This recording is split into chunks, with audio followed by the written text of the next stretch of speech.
Hey everyone, I'm April with Jenson USA, and today I'm going to be reviewing two bike bags. I have the Evoc Bike Travel Bag and the Dakine Bike Roller Bag to review.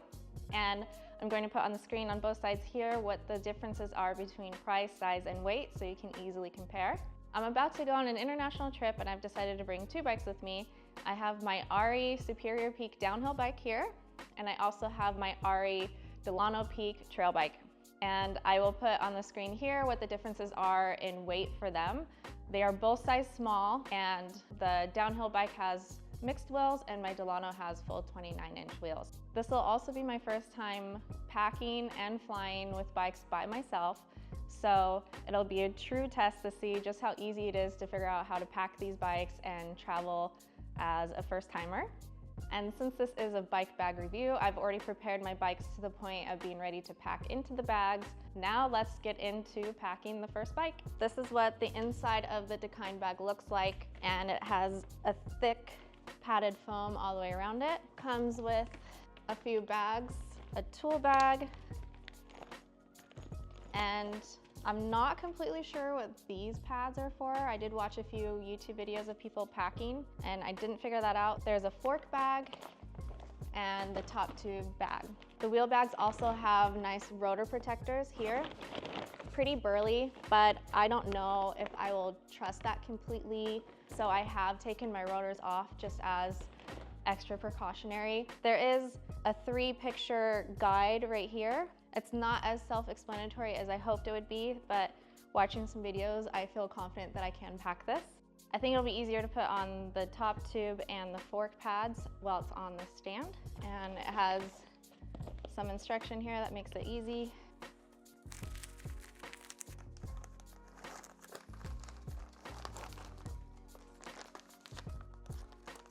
So that buckles in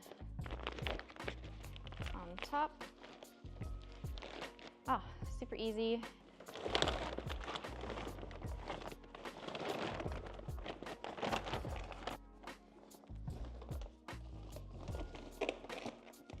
I like that it's color coded with the clips.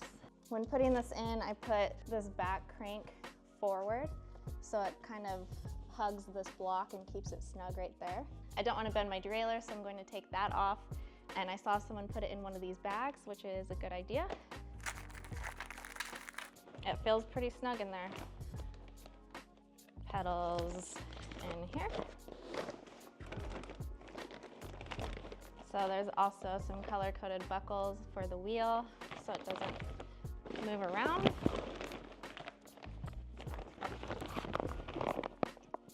After I load the other bike, I think I'm gonna put the tools in this because this is really nice, and the Evoc bag doesn't have a tool bag. That was actually really easy, and I'm excited about that. Let's get to the Evoc. Okay, now I have the Evoc bag, and this one doesn't stay up on its own like the Dakine does, and instead they have extra reinforcement with these ribs. They have 4 of them to go on each side, and then they have 4 PVC pipes, 2 for each wheel that go on both sides. Now I have the bag reinforced, and one really cool thing is they do have a manual with nice pictures and instructions on how to pack the bike. I really appreciate that because it's easy to follow. This also has top tube bag, and it has a nice big block here, a little bit of fork guard in it, and lots of straps. Let's start packing my Delano trail bike.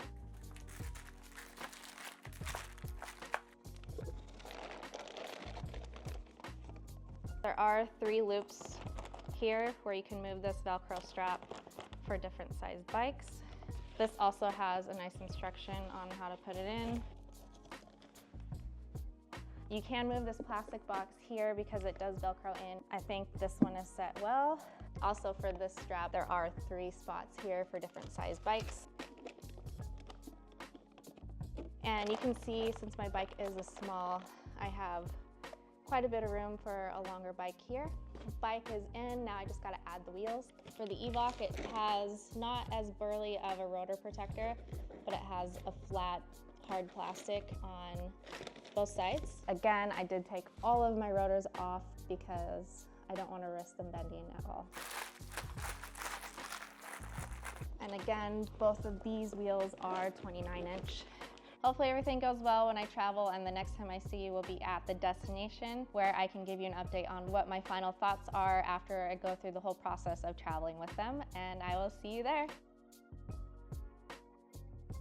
I've finally made it to my destination in Queenstown, New Zealand, and both bikes made it safe and sound without problems through 3 flights international, and so I was very happy to have that experience, especially since it was my first time. Now let's get into all the good stuff of what my pros and cons were with traveling with each bag.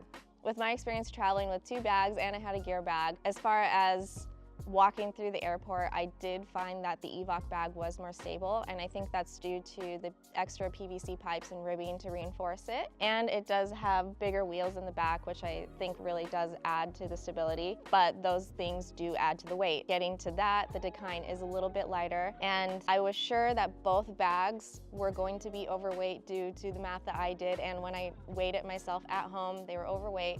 So I ended up adding a little bit more to the Dakine bag.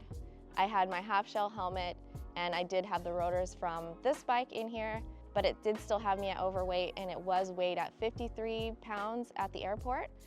But I got really lucky, and the person helping me did not charge me for that. I think it just determines your luck and how it's going for them that day. When I was looking online and trying to decide which one I would pick without experiencing any, I was more drawn to the Dakine bag just because of the weight, hoping that I could get closer to that 50 pounds. You could probably have luck with either one depending on how you pack and what bike you bring. Another pro that I like from the Evoc bag is it has a little bit more zippers to store things. If they just added the tool bag, that would be really cool, but I think that's why they have the extra pockets too, assuming you'll put your tools in those pockets. There's one here that I probably could have utilized for that. And then one major pro for both of these is I didn't have to deal with the hassle of a cardboard box. I did see someone at the airport with so much tape on theirs, and it seemed like more of a hassle when they were having to have customs look and see what was inside. And I also saw a friend post on their story who was traveling that their cardboard box was just absolutely destroyed, and they were asking if other people experienced that as well. It was pretty much ripped open, and there was so much tape too on theirs. So I think traveling with the bag is the way to go, and just paying the extra fee if you end up having to is so worth it, because it made it so easy for me to pack and unpack my bike, and for traveling, carrying both bags was so much easier than trying to have a bike box and drag that behind.